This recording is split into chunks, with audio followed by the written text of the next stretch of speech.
Aloha, welcome to the episode. Welcome to the Mr.G podcast, episode two, numero dos. Um, you don't got to tell me it sounds great. I know it sounds great because I sound great and I'm using a decent microphone. Not the best microphone, but one that I would recommend, the Logitech microphone. Now, yesterday was episode one, and I interviewed my lovely girlfriend, Jamie. Excuse me, Jim. And today she's in Manchester, England. And today, however, I'm just gonna go solo.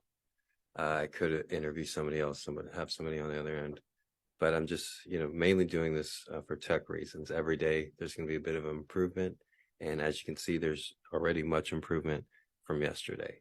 The only person you should be competing with is yourself, and you shouldn't worry about what other people are doing. I need to take that advice as well. And this is as quiet as it's been in my apartment. I'm just going to be doing this for like for about 10 minutes, 15 minutes, of course, that's my automatic cat feeder. Over the extent, like I said, we're going to be adding on. So I want to get to the point where I do an hour-long live podcast. But to get to that point, you have to learn. You have to make mistakes, and you have to be willing to make mistakes. Cooking is a great example.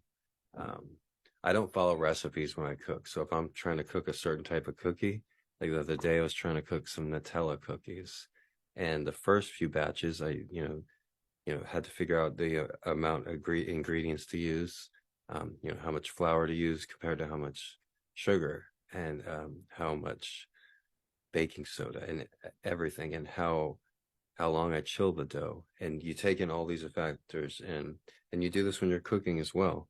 The same day that I baked the cookies, the day before yesterday, I also made an awesome uh, ground beef, onions, green chilies, tomatoes, basil, um, like an oregano, and tomatoes. And I had to learn that process. I had to learn that the best way for that type of meat is to cook it with the onions and drain all the grease, all the juice out of it. And when you're putting in the canned tomatoes, you want to make sure to drain all the tomato juice out. And how did I learn that? Did somebody tell me that? No. I made the same thing, except I poured the whole can in with all the juice. And I'm eating it. Oh, it's pretty good, but don't eat all this tomato juice. So, or with green chilies. Writing a book is another great example. When I wrote my first book, it was the original first draft, you could call it, was 600, 700 pages. I had to um, write it, then read it and edit it and figure out what works and what doesn't work. I had to read it over and over again and edit it over and over again. I had to fail to succeed. So in the original copy of my first book, very few of that actually made it to the store shelves, to the actual book. Most of it was left on the cutting room floor. And they say that's true when you're making movies, when you're writing a book, or just about anything in life. You really, to learn a new skill, you have to fail to succeed. Let's try music. You have to know what song chords work together. And how do you do that? Well, you listen to the chords that don't work together. So on a guitar, if you're going through D, C, A, those are three chords that work really well together, and you know how they sound. But maybe you do a D, C, F, and then the F is like, and you're like, oh no, that doesn't work or something. But you have to fail to succeed. So what I'm doing with these podcasts is on episode two here, the improvements. I have coffee today. I'm not wearing some huge bulky headsets. I have a decent background. I'm using Zoom because apparently you can actually record on Zoom. You can record your podcast. This isn't live or being broadcast for anyone except for the people outside, because it is really quiet in here. I do have all my windows shut. I have the fans off. So it's really quiet in here, and it's early in the morning. We have the sun shining in. It's nice. So enough about me. No. Uh, don't really have a topic today. I was thinking, oh, I can talk about music. I could talk about politics. I could talk about sports. Sports is a non-polarizing topic for episode two here.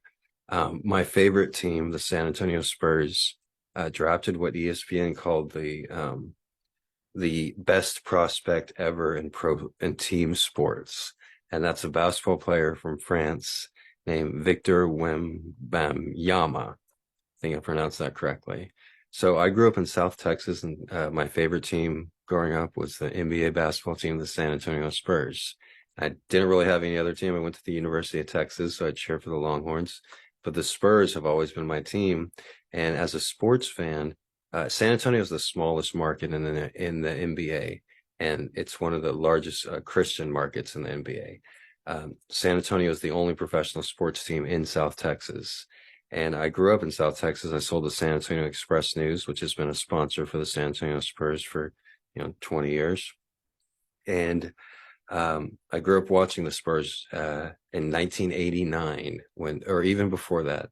But when we moved to San Antonio city limits, was 1989, and the San Antonio Spurs, just like they did yesterday, won the NBA draft lottery, which a lot of people say is rigged, which I could totally understand if it is.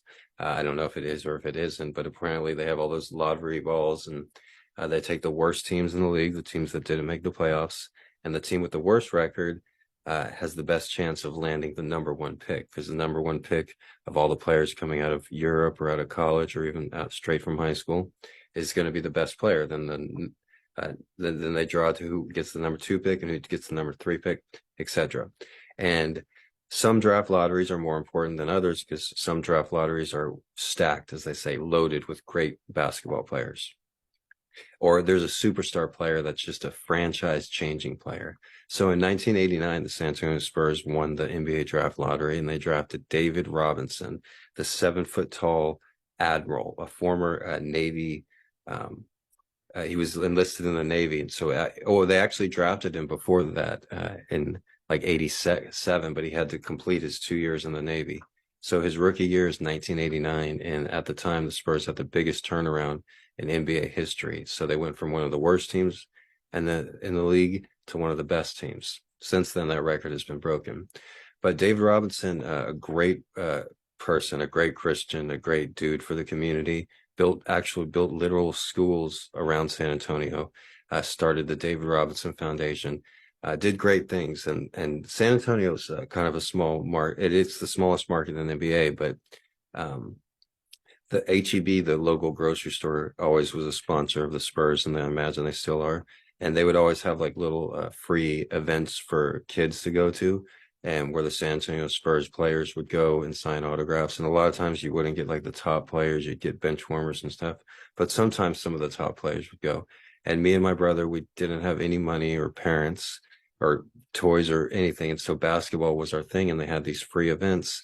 And we would make our way to these events. Our mom, who didn't have custody of us, if she was visiting that weekend, she would take us. But we got to meet a lot of the players, and I still remember a lot of them today. One of player, Antoine Carr, actually gave me and my brother a ride to the store. Must have been 7 years old, and we were sitting at a bus stop, and we just started asking people for rides to the store. We didn't have parents or anything when we didn't know how to take the bus, and it was on a Sunday. And the first car that pulls up is a brand new like white truck. We're like, "Can you give us a ride to the store?"